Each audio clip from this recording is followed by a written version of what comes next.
এখানে কোনো গ্রিটিংস কার্ডের দোকান নেই। দিদি খোঁচে বোম হয়ে গেছে। আমি বল্টিকে গ্রিটিংস কার্ড দেবো। শুনলে না এখানে কোনো দোকান নেই কার্ডের? আমি এখানকার স্বনামধন্য শিল্পী অবনীদার কাছ থেকে ছবি আঁকাবো কার্ডের জন্য, আর সেটা বুলটিকে দেব। আমি 50 টাকা কার্ড পিছু আঁকতে নিই। আচ্ছা, কার্ডটি কাকে দেবেন?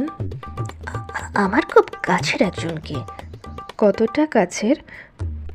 এত কাছে যে আপনি মাঝখান থেকে গলতে পারবেন না। বাহ, সুন্দর হয়েছে কার্ডটা। এবার ইঞ্জিরিতে 2 আর ফর্ম দিয়ে লিখে দেব।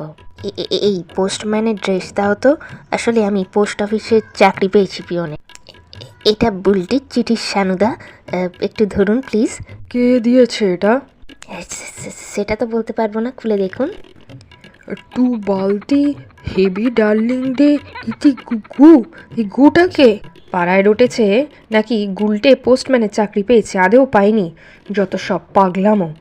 উফ।